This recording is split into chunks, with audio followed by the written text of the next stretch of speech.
इमरान खान साहब की आसिम मुनीर साहब से लड़ाई हो रही है और वो बार बार ये कह रहे हैं कि मुझे और मेरी बीवी को आसिम मुनीर ही मार रहा है, हमारी पार्टी को आसिम मुनीर ने ही मारा है, आसिम मुनीर ने ही हमारे साथ ज्यादती की है। तो फिर आसिम मुनीर के साथ जब आप अटेंड करेंगे कोई भी इवेंट्स या उनके साथ सोशलाइज होंगे तो इमरान खान साहब के कॉज को फिर नुकसान होगा। या तो इमरान खान साहब ने डील करनी हो ना, तो आप रास्ता बनाएं, मुलाकातें करके बातचीत करें कि सर आए आप बैठे कोई रास्ता निकालें, सर छोड़ दें इमरान को, तरला मिन्नत आपने करना हो। आपको याद है जब नून लीग का बुरा वक्त चल रहा था तो जनरल बाजवा ने इसी किस्म की एक मीटिंग के अंदर जब बुलाया तो ख्वाजा आसिफ पानी की बोतल लेकर वहां खड़े हो गए जनरल बाजवा के रास्ते में, और पीएमएलएन के लोगों ने जनरल बाजवा को घेर लिया था और मिन्नतें तरले कर करके जनरल बाजवा का दिल नरम करने की कोशिश करते रहे। तो अगर यही काम पीटीआई ने करना है तो फिर इमरान खान को जेल काटने की क्या जरूरत है और इतनी तकलीफ बर्दाश्त करने की क्या जरूरत है। दूसरी जो चीजें इमरान खान साहब ने कही कि पॉलिटिकल कमेटी खत्म कर रहा हूं, सलमान अकबर राजा के पास इख्तियार है कि वो एक नई मुख्तसर कमेटी बनाए जो सियासी हिकमत अमली वज़ा करे और उस पर अमल दरामद करवाए। शाहिद खट्टक को कौमी असम्बली में तहरीक इंसाफ का पार्लिमानी लीडर नामजद करता हूं।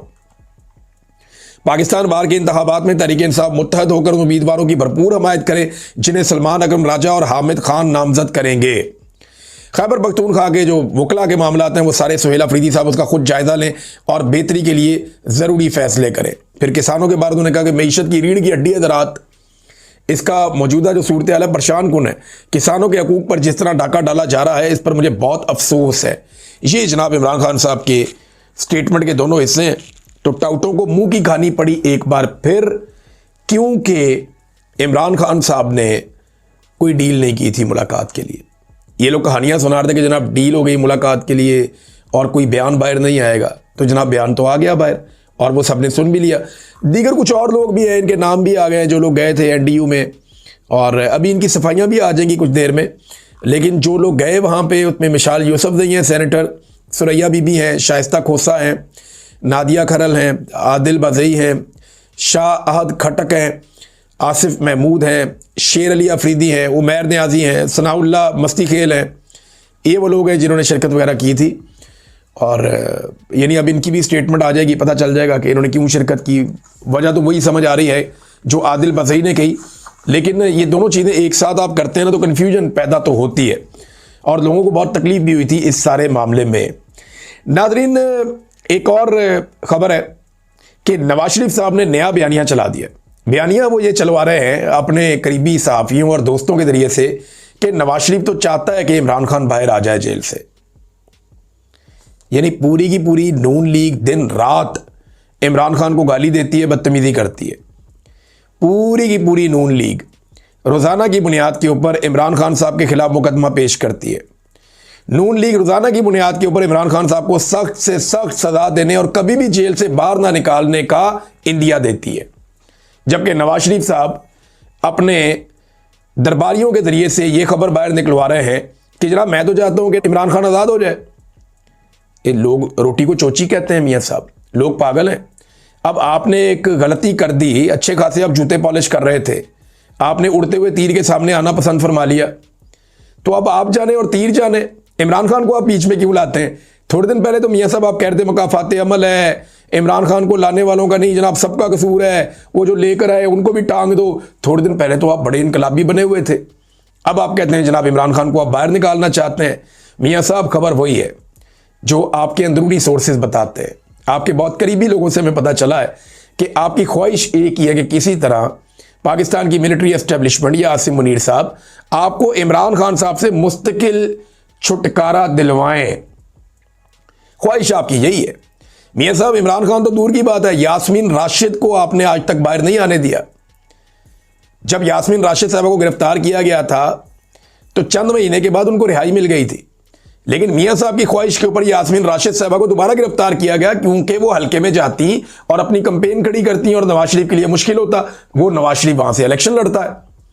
तो नवाज शरीफ साहब ने तो एक कैंसर ज़दा खातून को आज तक बाहर नहीं आने दिया कि वो बाहर आएगी और मेरे से मेरी जाली फार्म 47 के ऊपर जीती हुई सीट वापस छीन लेगी। तो इमरान खान तो बहुत दूर की बात है, आपने तो कैंसर की पेशेंट एक खातून जो 70 साल से जायद उनकी उम्र है, मियाँ साहब आपने तो उन्हें माफ नहीं किया। तो आप अपने दरबारियों के जरिए से ज्यादा वो सक्के सवित्रे बनने की कोशिश ना करें, कौम को पता है जो आपने किया है।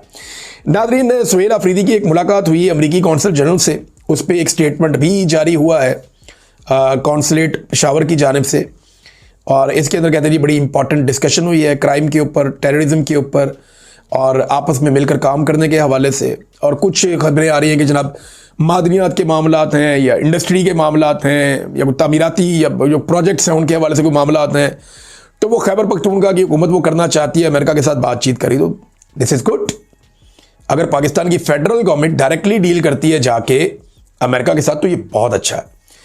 कोई भी सूबाई हुकूमत खुद डील करती है तो बहुत अच्छी बात है, लेकिन फौज को यह हक नहीं है कि वो जाए और जाकर सियासतदानों के या अवामी नुमाइंदे के हक को मारते हुए खुद से डीलें करती फिरे कि जनाब हम आपको मादनियात देंगे, हम आपको ये वाली चीज़ देंगे, हम आपको वो वाली सहूलत देंगे, दहशतगर्दी के खिलाफ हम ये। फौज का काम नहीं है भाई। अगर दहशतगर्दी के खिलाफ अमेरिका से कोई मदद चाहिए तो वहां ख्वाजा आसिफ जाएगा ना, बेशक जाली वजीर दिफा है लेकिन वही जाएगा, वही जाकर बात करेगा। ख्वाजा आसिफ को जाना होगा, वजीर दाखिला मिल सकता है, वजीर खारजा मिल सकता है, वजीर दिफा मिल सकता है, मेन दो लोग हैं वजीर दिफा और वजीर खारजा, वजीर आजम मिल सकता है, लेकिन ये आर्मी चीफ का मिलना, फील्ड मार्शल का, बाकी लोगों का, ये गैर जरूरी है। ये एक्सरसाइज नहीं होनी चाहिए, यानी ये मुनासिब नहीं है, कोई तरीकाकार नहीं है। अवाम के मुंतखब नुमाइंदों को मुल्क चलाना चाहिए, तो ये अच्छी बात है। एक और बड़ा पॉजिटिव काम जो सुहेल अफरीदी ने किया, ये बहुत इंपॉर्टेंट है और बड़ा अच्छा काम किया है। कम उम्र होने के बावजूद तजर्बाकारों से ज्यादा समझदार सुहेल अफरीदी साबित हो रहे हैं और सबसे ज्यादा सियासी नुक्ता नजर से बेहतर साबित हो रहे हैं। पहले उन्होंने जरगा किया जिसमें सारी सियासी जमातों को बुलाकर उन्होंने ऑन बोर्ड लिया, और अब एनएफसी के मामले पर, यानी एनएफसी का अवार्ड होने जा रहा है, उसमें खैबर पख्तूनख्वा को उसका हिस्सा मिलेगा, तो इस पे उन्होंने अपोजिशन को अपने साथ बिठाकर फैसला किया। पीपल्स पार्टी, जेयूआई, तमाम अरकान जितनी पॉलिटिकल पार्टीज के हैं उन सबको बुलाया और सूबे के मुश्तरका मफादात के हवाले से जो मालियाती हुकूक हैं सूबे के, उनको लेकर अफरीदी साहब ने बातचीत की और सबको एतमाद में लिया, और अपोजिशन जो है वो भी इसके अंदर जाकर शामिल हुई। कितनी अच्छी बात है। पंजाब में तो मरियम नवाज शक्ल नहीं देखना चाहती अपने इत्तेहादियों की भी, सिंध में भी ऐसे ही है, लेकिन खैबर पख्तूनख्वा में भारी अक्सरियत होने के बावजूद सुहेल अफरीदी सबको ऑन बोर्ड लेकर चलता है। यह है जमहूरियत और यह है सियासी तरीकाकार, क्योंकि एक स्टूडेंट यूनियन से एक तालिब इल्म उठकर आया है तो उसकी ट्रेनिंग अच्छी है और एक जमहूरी तरीके से वो चल रहा है। नादरीन, ये एक और खबर है। खबर आप देखें, पाकिस्तान में तजारती खसारे में इजाफा हो गया। ये तजारती खसारा क्या होता है? जो आप पाकिस्तान से बाहर एक्सपोर्ट करते हैं और जो इंपोर्ट करते हैं, इसके बीच में जो रकम का फर्क होता है उसे तजारती खसारा कहते हैं। यानी वो मुल्क हमेशा फायदे में होता है जो ज्यादा चीजें अपने मुल्क से बनाकर बाहर भेज रहा है और कम चीजें बाहर से उसके मुल्क में आ रही हैं, तो वो मुनाफे में जा रहा होता है, उसको तजारती फायदा हो रहा होता है, मुनाफा हो रहा होता है। खसारा ये होता है कि आप बाहर से जो सामान मंगा रहे हैं वो 100 रुपए का है और आप बाहर जो भिजवा रहे हैं वो 30 रुपए का है, तो आप 70 रुपए खसारे में आ गए। तो पाकिस्तान जो है वो खसारे में रहता है और ये खसारा बढ़ता ही चला जा रहा है क्योंकि पाकिस्तान एक्सपोर्ट्स नहीं कर पा रहा। पाकिस्तान में इंडस्ट्री लगातार बंद होती जा रही है। टेक्सटाइल की हमारी सबसे बड़ी इंडस्ट्री है, वो लोग बैठकर बता चुके हैं कि जनाब हमारी 100 से ज्यादा मिलें मजीद बंद हो गई हैं, हम काम ही नहीं कर पा रहे। सारी की सारी इंटेलिजेंस एजेंसियां इस काम पे लगी हुई हैं कि पीटीआई के बंदे कैसे तोड़ने हैं। सारी की सारी इंटेलिजेंस एजेंसियां इस काम पे लगी हुई हैं कि सोशल मीडिया को कैसे कंट्रोल करना है।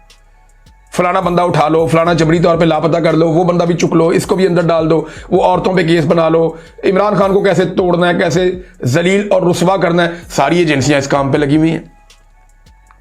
थोड़ा अपनी वो वाली ड्यूटी भी करें ना जिसके लिए कौम आपको इतना पैसा देती है। यानी इंडिया ने पाकिस्तान का पानी रोका हुआ और पाकिस्तान की मीडिया पे खबरें आ रही हैं। दरिया चनाब में पानी की सतह नीचे जा रही है, दरिया झेलम में पानी की सतह नीचे जा रही है, नीलम पानी की सतह नीचे जा रही है। अब इन पानियों की सतह नीचे जाने से पाकिस्तान को नुकसान क्या हो रहा है जरा समझ लीजिए आप। ये पाकिस्तान में गंदम का सीजन है, कुछ जगह पे आलूओं की फसलें लगी हुई हैं और दीगर बहुत सारी अजनास हैं। यहां पे पानी देना पड़ता है, बारिशें तो हो नहीं रही तो आपको पानी देना पड़ेगा। नहरी पानियों के ऊपर, खालों के पानियों के ऊपर इन्हिसार है पाकिस्तान के किसानों की एक बहुत बड़ी अक्सरियत का। अब नहरें खुश्क हो रही हैं, ये रिपोर्ट जियो पे भी आई, बाकी जगहों पे भी आई। तो इंडिया ने पाकिस्तान का पानी रोका हुआ है। एजेंसियां बजाय पीटीआई के पीछे या इमरान खान के पीछे हाथ धो के पड़ी हुई हैं, वो जाएं और जाकर पता करें कि इंडिया ने कहां कहां पे पानी रोका हुआ है और उस पानी को जो पाकिस्तान का है, जिस पानी के ऊपर पाकिस्तान का हक है, उस पाकिस्तान के पानी को इंडिया से आजाद कैसे करवाना है। कश्मीर तो आजाद हुआ नहीं हमसे आज तक, लेकिन चले अपना पानी छुड़वा लें इंडिया से। सिंध तास मुआहदे के बारे में भारत ने कहा था कि हम इसको नहीं मानते, और आज वो खतों किताबत का जवाब भी नहीं दे रहा, वो पाकिस्तान के साथ डाटा शेयरिंग भी नहीं कर रहा। ये बहुत बड़ा नुकसान है पाकिस्तान का, और हमारी फसलों को आने वाले सालों में ये तबाह कर देंगे अगर इसी तरीके से इन्होंने हमारा पानी रोके रखा तो। जब सैलाब आते हैं, पानी ज्यादा आता है, तो ये सारा पानी छोड़ देते हैं, इजाफी पानी छोड़ते हैं पाकिस्तान के अंदर, खड़ी फसलें तबाह कर देते हैं। और जब पानी की किल्लत होती है या बारिशें कम होती हैं तो ये हमारा सारा पानी रोक लेते हैं डैमों के अंदर, और जो थोड़ा बहुत फ्लो आ रहा होता है, हमारे किसान अपनी फसलें उगाते हैं, वो भी रोक लेते हैं। एजेंसियों को इधर जाना चाहिए, ये हमास को जाके गैर मुसल्ला बाद में कर लें, पहले पाकिस्तान का पानी इंडिया से छुड़वा लें, जो करने वाला काम है। अब तो फील्ड मार्शल का ओहदा भी है आसिम मुनीर साहब के पास, उन्हें फौरी तौर पे ये काम करना चाहिए, क्योंकि इसके बगैर पाकिस्तान को बड़ा शदीद नुकसान हो जाएगा। नाजरीन, इमरान खान साहब की बहनें और उनके बेटे लगातार आलमी मीडिया को इंटरव्यूज दे रहे हैं। इमरान खान की बहन अलीमा खानम ने कैटी हॉल पर शो में शिरकत की, वहां उन्होंने काफी बातें की। उन्होंने बताया जी कि इमरान खान को जब वो रूस गए तो वो सस्ता तेल और गंदम लेना चाहते थे, लेकिन फिर उन्हें निकाल दिया गया, रजीम चेंज किया गया, लोगों ने उसके ऊपर बड़ा रद्द-ए-अमल दिया, वहां से एक तहरीक खड़ी हो गई। तो बड़ी तफसील से उन्होंने बताना शुरू किया चीजों का, और जिन हालात में इमरान खान साहब को रखा जा रहा है, जो तकलीफ दी जा रही है, वो भी बताया। और इमरान खान साहब जो पैगाम बाहर भिजवाना चाहते हैं, वो क्यों उनको यह तरीकाकार अडॉप्ट करना पड़ा, यह भी उन्होंने बताया। दूसरी जानिब इमरान खान साहब के बेटे लगातार अपने वालिद की कैद तन्हाई और उनके ऊपर जो जुल्म हो रहा है, जो गैर कानूनी तौर पर इनको हिरासत में रखा गया है, वो उस मामले में, और उनको किसी किस्म का इंसाफ भी नहीं मिल रहा, ये चीजें आलमी मीडिया पे उठा रहे हैं। इन्होंने इंटरव्यू दिया मेहदी हसन साहब को, और मेहदी हसन साहब को इंटरव्यू देते हुए उन्होंने ये भी बताया कि बरतानवी हुकूमत का ख्याल है कि इन हालात में इमरान खान के बच्चों को पाकिस्तान नहीं जाना चाहिए। ये बरतानवी हुकूमत भी नहीं चाहती कि वो पाकिस्तान में इस वक्त आए, क्योंकि हालात ठीक नहीं है। ये बरतानवी शहरी है ना, बरतानिया फिर बताता है, अपने शहरियों को एडवाइजरी जारी करता है कि आपने जाना है या आपने नहीं जाना, या हालात पाकिस्तान में क्या है। ये प्रॉब्लम तो रहती है, जो भी बंदा पाकिस्तान जाता है उसके साथ क्या वहां सलूक किया जाता है। ये बहुत सारे बंदों ने हमें आकर बताया कि जनाब हमारे साथ तो ये कुछ हुआ पाकिस्तान में। तो आलमी मीडिया पे ये लोग आवाजें उठा रहे हैं, और इन आवाजों से असर पैदा होगा। ऐसा नहीं है कि ये ऐसे ही वो बेचारे हवा में तीर चला रहे, नहीं, वो अपनी पूरी कोशिश कर रहे हैं। इमरान खान साहब की फैमिली, वो अपना पूरा जोर लगा रहे हैं। ओवरसीज पाकिस्तानियों ने भी जोर लगाना शुरू किया। मैं कुछ नौजवानों को यूरोप में देख रहा था, जिन्होंने कॉन्फ्रेंस भी करवाई थी सोशल मीडिया की, अलादीन वगैरह और बाकी और दोस्त हैं वहां पे, काफी सारे अच्छे नौजवान हैं, बड़े एनर्जेटिक लोग हैं। यहाँ पे बरतानिया में एक नौजवान है मुआज, ये सारे भागदौड़ कर रहे हैं। जो पुराने लोग हैं, सज्जाद बरकी साहब हैं, ये क्योंकि सारी ओवरसीज पाकिस्तानियों को देखते हो, पाकिस्तान तहरीक-ए-इंसाफ दोबारा से अपने आप को रीअलाइन कर रही है। इन्होंने ये भी फैसला किया कि हर मंगल वाले दिन जब इमरान खान साहब की बहनें जाएंगी मुलाकात करने के लिए, हम इन मुल्कों में धरने देंगे और बैठ जाएंगे कि जनाब इंसाफ फराहम किया जाए, इमरान खान साहब की मुलाकातें खोली जाएं। तो ये बड़ा पॉजिटिव है कि पाकिस्तान तहरीक-ए-इंसाफ ने दोबारा से जो ओवरसीज चैप्टर है अपना, उसको रीअलाइन किया है कि मिलजुल कर दोबारा से काम करते हैं। दूसरी जानिब पाकिस्तान के अंदर भी दबाव बढ़ाया जा रहा है। तहरीक तहफ़्फ़ुज़ आईन पाकिस्तान, उन्होंने आज कौमी कॉन्फ्रेंस आज से शुरू हो रही है, आज चलेगी, कल चलेगी, 2 दिनों में। महमूद खान अचकज़ई उसकी सदारत करेंगे, और ये जुल्म के खिलाफ इज्तिमाई दानिश से राह निजात, इकट्ठे होंगे, बैठेंगे, मिलकर फैसला करेंगे और एक दूसरे के साथ मिलकर मसाइल का हल निकालेंगे। तहरीक तो आपको चलानी पड़ेगी। देखिए, डिक्टेटर कभी भी डायलॉग के जरिए नहीं गया। अगर किसी को लगता है कि डिक्टेटर के साथ डायलॉग किए जा सकते हैं, तो डिक्टेटर सबसे पहले अपनी कुर्सी बचाता है, अपने इक्तदार और अपनी ताकत को बचाता है, अपने आप को मजबूत करता है, और उसके बाद अपने खाने में से जो बची हुई हड्डियां हैं वो बाकियों के आगे डालता है कि ये खा लो। डिक्टेटर हमेशा सड़कों के जरिए से ही घर जाता है तो जाता है, ताकत के जरिए से घर जाता है तो जाता है। डिक्टेटर कभी भी बगैर ताकत के घर नहीं जाता, वो डायलॉग से कभी बात नहीं मानता। आप देख लें, जितने डिक्टेटर गए ताकत के जरिए ही गए, अपनी मर्जी से तो कोई छोड़कर कभी नहीं गया और ना कोई जाता है। अब जो लोग कह रहे थे कि जी कोई गेम बन रही है वहां कोट लखपत जेल के अंदर से आपको अच्छी खबरें आएंगी, कोई मुज़ाकरात चल रहे हैं, अंसार अब्बासी साहब ने खबर भी दी। अब ये लोग ये बातें करते रहते हैं, लेकिन आप ये देखें ना कि कल लाहौर की अदालत ने यास्मीन राशिद साहबा को, महमूद रशीद साहब को, उमर चीमा साहब को, एजाज चौधरी साहब को, दीगर कुछ 4 लोग और हैं, अब्दुल्ला साहब है, दूसरे लोग हैं, इन्हें 10-10 साल की सजाएं दे दी। खिड़की तोड़ी, शीशा तोड़ा, 10-10 साल की सजाएं इनको दे दी 9 मई में। तो ये निज़ाम कोई रुजू करने वाला है, या इस निज़ाम को कोई गुंजाइश पैदा करनी है पाकिस्तान को आगे निकालने के लिए, सवाल ही पैदा नहीं होता।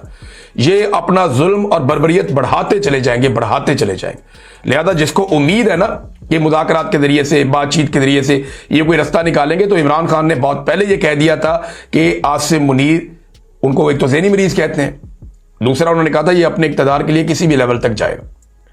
तो अब इक़्तिदार तो उन्हें मिल गया है और अब वो किसी भी लेवल तक जा सकते हैं। जैसे ही उन्हें इक़्तिदार मिला, उन्होंने फैज़ हमीद को भी 14 साल के लिए लंबा कर दिया, यहां पे 10-10 साल की सजाएं सुना दी, इमरान खान साहब की मुलाकातें बंद कर दी और अब तक उनकी मुलाकातें नहीं हो रही। एमनेस्टी इंटरनेशनल ने 2 तरह के मुतालबात किए। एक तो जो इमरान खान साहब की मुलाकातें बंद की गई हैं, उस हवाले से उन्होंने आवाज़ उठाई। सोराब बरकत साहब के हवाले से एमनेस्टी इंटरनेशनल ने आवाज़ उठाई, ये बड़ी ज्यादती है, ये बंद होनी चाहिए। नाज़रीन, खबरें बहुत सारी हैं मेरे पास और ये बड़ी इंटरेस्टिंग खबरें हैं, लेकिन आज के दिन में एक केस चलना था इमरान खान साहब का अदालत में, तोशाखाना का, जहां पे वो सामने आ सकते थे लोगों के।